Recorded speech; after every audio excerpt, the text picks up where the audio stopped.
नमस्कार साथियों, मैं Sushil Kumar, advocate Delhi high court. आज हम एसीआई के इस एक और वेबिनार के अंदर मुखातिब हैं और आज जिस पॉइंट पे हम चर्चा करेंगे वो है हमारी फंडामेंटल ड्यूटीज। तो ये हमारी फंडामेंटल ड्यूटीज का आज पार्ट 1 है और इसका पार्ट 2 और आखिरी जो वेबिनार है वो कल किया जाएगा।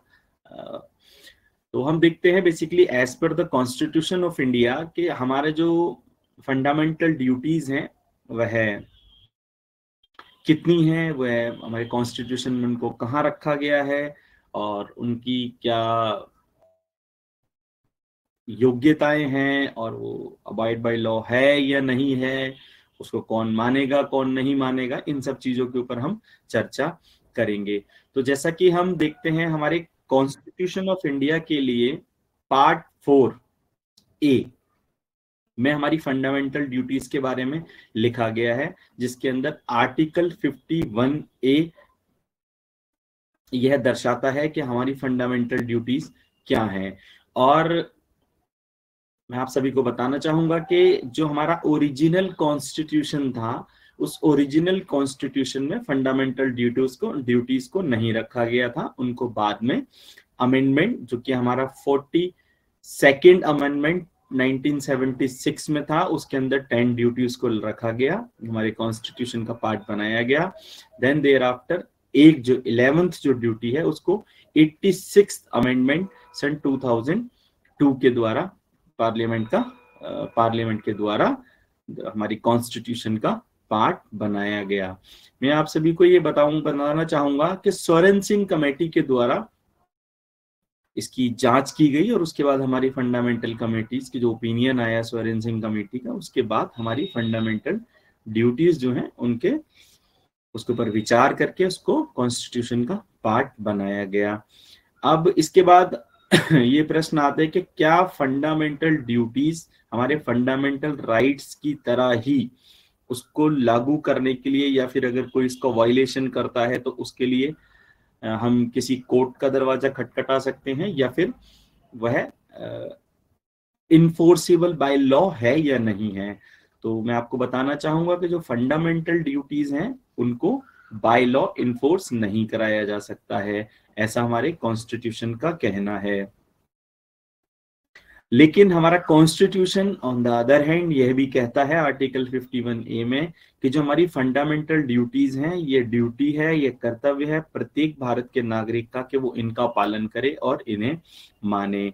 तो आज हम जो हमारी फंडामेंटल ड्यूटीज का जो ए है 51A का जो ए पार्ट है वो ये बताता है कि हमें कॉन्स्टिट्यूशन का सम्मान करना चाहिए, हमारे नेशनल फ्लैग का सम्मान करना चाहिए और हमें अपने नेशनल एंथम का सम्मान करना चाहिए। यह हमारी फर्स्ट ड्यूटी है एज पर कॉन्स्टिट्यूशन कि हमें इन तीनों चीजों का, जैसे हमारा कॉन्स्टिट्यूशन, नेशनल फ्लैग और नेशनल एंथम, इन तीनों का हमें सम्मान करना चाहिए। दूसरा जो हमारी ड्यूटीज हैं वो बताती है, सेकंड नंबर पे जो आती हैं, कि जो हमारे फ्रीडम फाइटर्स थे उनके उद्देश्यों का, जिस टाइम उन्होंने स्वतंत्रता की जंग लड़ी या फिर जो एफर्ट्स किए, उस टाइम जो उनके एफर्ट्स थे, उन एफर्ट्स को हमें समझना चाहिए और उनको भी मानना चाहिए। ये हमारे कॉन्स्टिट्यूशन का कहना है। और तीसरे नंबर पर जो हमारी ड्यूटी आती है वो ये कहती है कि हमारा ये कर्तव्य है, मतलब प्रत्येक भारत के नागरिक का यह कर्तव्य है कि वह जो हमारी कंट्री है उसको प्रोटेक्ट करने के लिए यदि कभी भी उसको कॉल किया जाता है, उसको बुलाया जाता है, तो वह हमेशा तत्पर तैयार रहना चाहिए कि यदि किसी भी व्यक्ति को, नेशन को, किसी भी व्यक्ति, हमारे देश के नागरिक, सिटीजन की आवश्यकता होती है तो वह उसके लिए तत्पर रहे, तैयार रहे।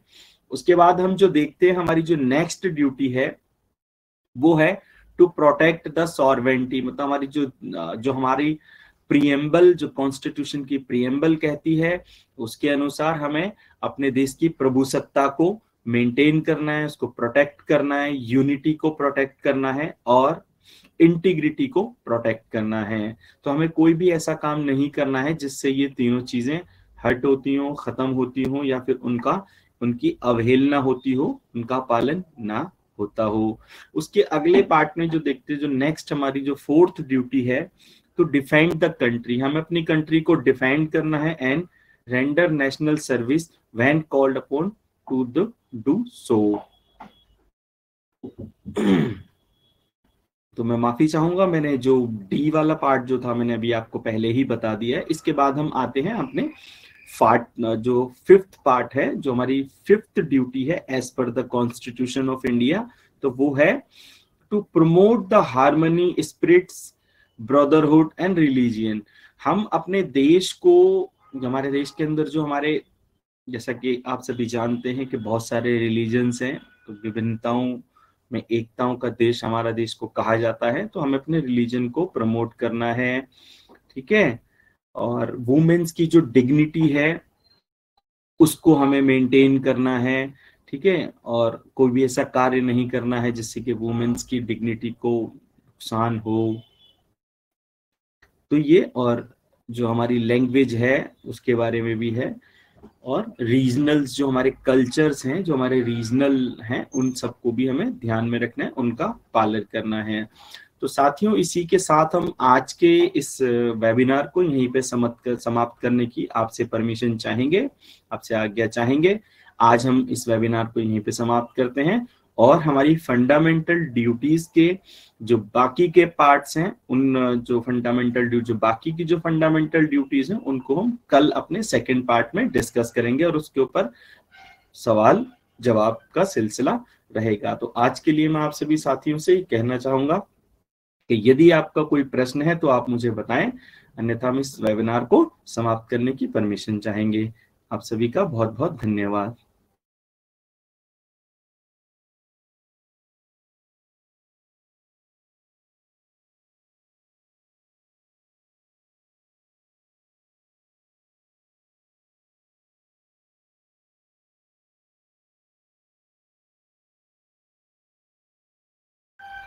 चलिए साथियों, इसी के साथ हम आज अपने इस वेबिनार को समाप्त करते हैं। आप सभी का इस वेबिनार को सुनने के लिए और इसमें सहयोग देने के लिए, इसको सफल बनाने के लिए आप सभी का बहुत बहुत धन्यवाद। नमस्कार, गुड नाइट।